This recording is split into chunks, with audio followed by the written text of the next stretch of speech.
Hello traders, good day to you all. Today is the 9th of September 2014. This is the daily market review for the current market status. We've had several days without an daily market analysis. I had a lot of questions regarding the potential of the dollar, and last week it spiked higher and just continuing gaining strength. We can see that yesterday we've received an announcement regarding the Canadian dollar, regarding the building permits.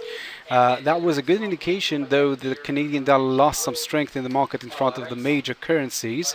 And still today we've received several announcements regarding the Australian dollar. The Australian dollar lost a lot of strength in the market today, and manufacturing production on behalf of the pound, and another speech on behalf of Bank of England. Governor Kearney talked about issues, and we saw the pound as well changing its aspect in the market.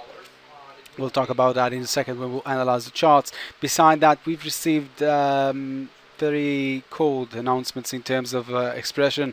We can say that at the moment we've got enough liquidity to trade, but again, no good entry points. The market is just bouncing backward and forward until we'll receive a strong indication that we're expecting to see tomorrow and the day after that.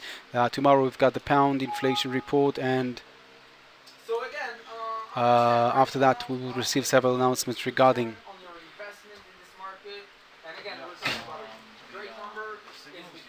the New Zealand. And after that, on Thursday, we're expecting to see the liquidity driven from the dollar, and the European Central Bank President Draghi will speak over here at 8 p.m. Today, beside that, we've got an announcement from Apple regarding the new products that she's going to deliver, the company is going to deliver to the market. Definitely good potential to catch some Apple stocks along the way. If we'll pay attention to what happened a year and a half ago, 2 years ago, we had a good uptrend movement on the dollar, on the Apple index, on the Apple stock, but again after that it collapsed down. So I would say that for the short term I do expect to see an uptrend on Apple stock, but generally we're bouncing backward and forward around the 100 price, the 100 rate for the stock, and that will be a very difficult area to cross. If the announcement will be a good announcement, again the statement regarding the new products will deliver good vibes in front of traders, investors, then we will see the asset spiking higher. Friday will be a good Friday this time. Core retail sales in the United States, and consumer sentiment, in the United States as well. Beside that, generally this week was pretty cold in terms of liquidity, and the only potential days that we can see are Thursday and Friday in terms of liquidity. Let's go to the charts. Very interesting issues going on over there. So first of all, the dollar index just keep on climbing higher with no logical area to block the price, although we've reached a rate over here that we can look at the past. We can see that this rate was a very difficult rate to cross, and we do expect to see some sort of block over here in terms of price. We can see that the market is already forming a pullback, and we can see that the amount of liquidity viewed through the past several days is already lower than the several days that we've already saw on behalf of the dollar index. Let's go back to the daily chart. So the daily chart reveals that we're still strong in an impulse movement. Generally that is the third wave of this structure, and again I do expect to see a fourth wave dropping down and then a continuance of an uptrend. So at the moment I'm expecting a bit more weakness on behalf of the dollar. We've talked a bit about the gold. I was expecting the gold to drop down till 1250. As you can see, the rate right now is 1251. Approximately 1250 was already at the 1250 level. Very logical to see a pullback over here because we've again completed 1, 2, 3, 4, and 5 waves of downtrend movement. A good potential for an uptrend on the gold for short term, pulling back toward the 1260 level before collapsing lower. Silver showing approximately the same approach. Again, 1, 2, 3, 4, and 5.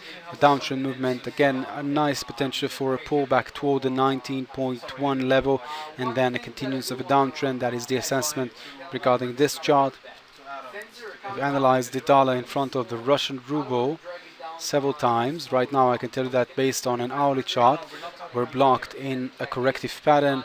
We've got a first A wave, a B sideways uptrend, a bit corrective pattern, and a C wave is expected to drop down, and then we're expecting this chart to climb up again. Combined with the idea of corrective pattern on behalf of the dollar, that's a logical downtrend on behalf of the dollar versus Russian ruble before a continuance of an uptrend on the dollar index and a continuance of an uptrend on this chart as well, expressing strength of the dollar. Looking at the dollar Japanese yen long-term investment, long-term analysis, we can see that since 2011 we've received the first uptrend, first wave, pullback, second wave, third wave, fourth wave in a triangle, and a fifth wave is forming at the moment. Again, we've received the third, the fourth, and right now forming the fifth wave of a dollar versus Japanese yen, meaning that for the meanwhile I would stay away from the dollar versus Japanese yen until we will cross this trend line below this uptrend movement. This trend line, if it will be crossed, then we're expecting to see long downtrend movement on this asset, approximately 7% of downtrend movement, 700 pips. Very nice move, approaching in terms of potential. Again, a cross beyond the trend line will ignite other traders' potential for downtrend movement on this chart, and we're expecting traders to follow, adding more liquidity to the weakness on behalf of the dollar and strength on behalf of the Japanese yen. And because of that, we can expect to find good potential trends on the Nikkei as well. Looking at the Nikkei, we can expect to see a downtrend movement on the Nikkei as well, expressing the same thing as the dollar versus Japanese yen. If I'll overlay this dollar Japanese yen on top of the Nikkei, we can say that generally they are correlated very nicely. So downtrend movement on the dollar Japanese yen is expressing downtrend movement on the Nikkei as well. I'd like to wish you all the best with your trades. Have a pleasant day, and bye bye.